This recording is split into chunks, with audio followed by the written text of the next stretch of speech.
My name is Esther Akinduro, and you are watching Extensity with Esther. On this episode, I'm going to be taking you memory lane, my journey, my struggles, and we're going to be exploring dimensions of futuristic plans and some of the things that we intend to do. And with me here today is none other but my exceptional friend, somebody I truly, truly respect and love a lot, my childhood friend. We grew up together, and my primary school classmate, Ene Ame, Mrs. By the way, she's married. Thank you Today. very much. I'm so honored to be here with you today. And I think the world will hear a lot about you today. Your journey and where you are today is a wonderful and a beautiful one. Thank you. Okay, so I think where do I start from right now? So growing up, you knew my parents, you knew my siblings, and of course, I grew up in a house of, with 9 children, a mom and a dad, my late mom and my dad, who is presently, still alive by the mercies of God. And we've gone through a lot in life, side by side. Could you just let our viewers know, some of the conditions, the uniqueness of our growing up? Wow. Everything today is all about Esther. This Esther you are seeing have gone through when they say rough, real rough. Growing up in the barracks with numbers of siblings. Esther you are seeing today. I think maybe you should get something to wipe your eyes, because Esther herself, I don't think she'll be able to stand everything I'm going to see. Some things she doesn't know about herself. I don't know. One thing I know about Esther, going to primary school, if you all know, with hunger, mango season. It's a very beautiful season for us growing up, because then that is where you really have to eat. You eat. When there is no food, there is mango unripe, ripe, you have to eat. And during the holidays, there is this thing we do in the barracks then. You have to go out to gold. This gold you see around gold, you go there, you go and dig the ground and wash the sand, and we'll get gold to go and sell. As little as we were then, we'll go and sell. And you will see, we entered the mud inside the hole. Some people died in there, and some, we learn our lessons every day. Every day. Let me talk about Esther. Esther growing up among her siblings. Then whenever I pass in front of their house, I just wonder, because I look at myself as a little bit privileged than Esther. But if you can peep into their house, you will see Esther among her siblings different. Why I said this was, I called somebody called me recently. He got my number from my mother and was like, how are you? I said, I'm fine. How are you? He said, he's fine. This, and he was like, I said, guess who I saw? He said, who? I said, Esther. I said, Esther is now a big girl. He started shouting. He was like, I knew it. This is somebody from the other faith. I knew it. As a small boy then, he saw it. He saw it in Esther. Passing through their Esther's house, you will see her elder brother walking around praying. The sister, her elder sister, is also on fire. But Esther was doing one thing that they were not doing. Esther was selling. Esther was selling. Who was Esther selling? Esther was selling Jesus Christ. Whenever we come back from school, when we entered secondary school, she was somewhere also in Niger State. I was in Bida. She was in another. Where were you there? I was in Agai. She was in Agai while we were in Bida. And whenever we come for holiday, the person my friend that will go to the same school together, she lives, they are neighbors with Esther. And whenever you go and visit her, she will come and visit you. When we are passing, Esther will just block us on the road. What have you guys done? Have you helped your mother at home? Are you I said, serious? what are you just walking around? Is it good? You are back from school. Assist your parents. And the next thing is, do you know Jesus? She was selling Jesus.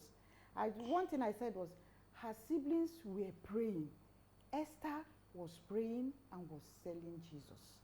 Whenever she meets any of her mates on the road, it's like, come, do you know Jesus? Have you, even if she has met you yesterday, as long as Esther has seen you on the road, you must receive Jesus that moment. And there was a time we had to like, look, Esther will come out from here. We'll turn and follow the other road because we don't want to meet with her. She will still sell Jesus to you. Receive this Jesus. Esther has a root. For her to be like this today, she has a root. She has sold and she's benefiting, receiving the reward of what she. You know, when you are praying, you are asking, give me. That is what you are saying. But when you are selling profits, the root of Esther's root is on Jesus. There is no food, no anything to enjoy while growing up. But Esther became what she is today by the roots that she has in Jesus. That is what you are seeing in Esther today. Wow, this is quite, you know, yes, I remember part of it, but a lot of what you've said today, I think is just coming back to me as you were talking.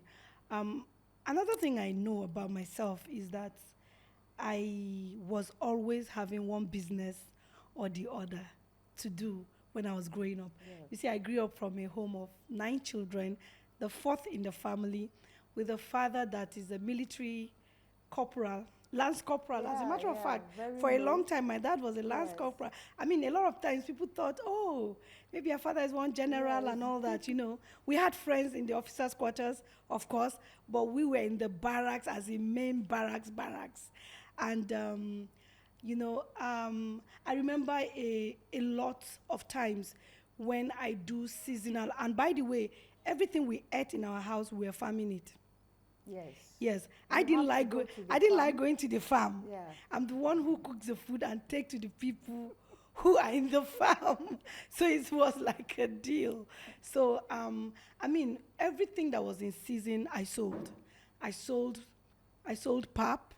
I sold moi moi. I'm sure I've brought some of it to your house for breakfast. I've sold vegetable. I've sold food with my mom. You know, when they were constructing some of the barracks inside. Renovating. Yeah, renovation. You know, you remember then, right? They used to call me then Esther Mama Metuo. You know, that kind of thing. And I fried akara at the back of our house. I roasted corn.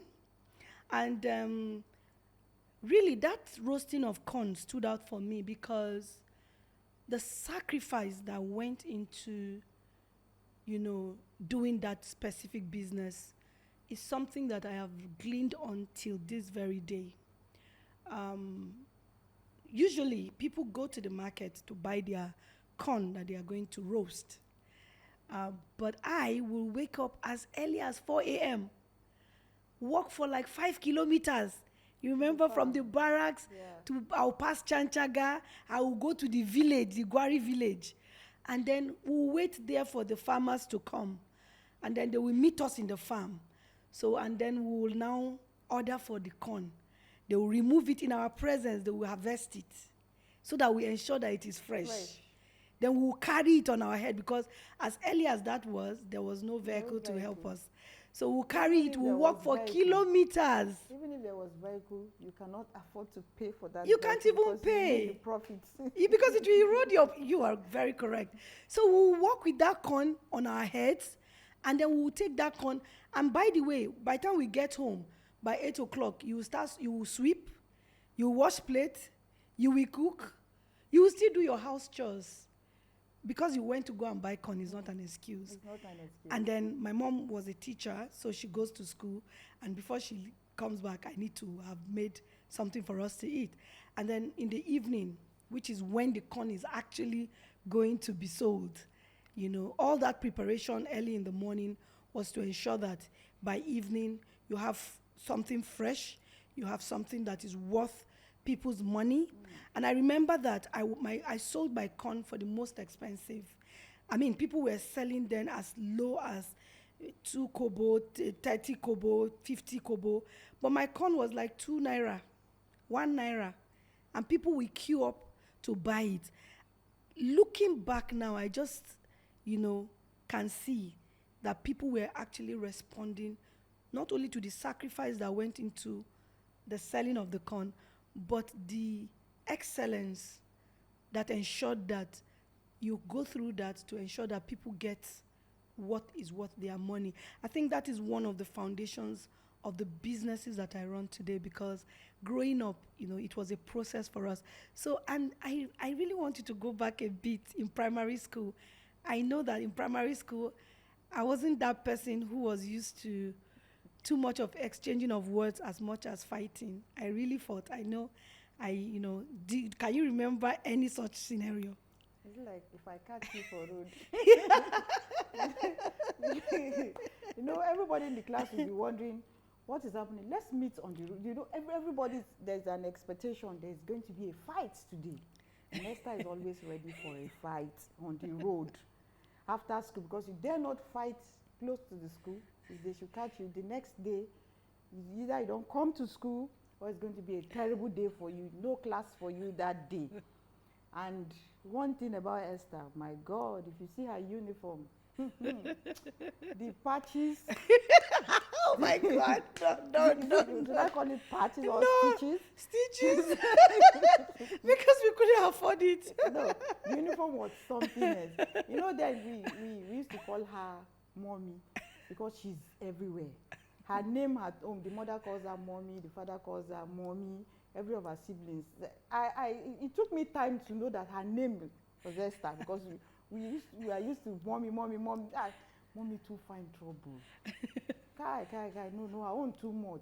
She doesn't talk too much, but she will wait for you on the road. But don't make yourself a sinner that she will have to join Jesus Christ into it for you. She's a troublemaker, but she will use Jesus to trouble you too. Oh my God. She Yeah. use that to trouble you. She join it. If only you know God, you won't be doing all these things. And she want to fight. Can you imagine? So do you remember there's this person, maybe Musa, Oh my God. Rifkatu's brother. Rhoda's brother. Rhoda's brother.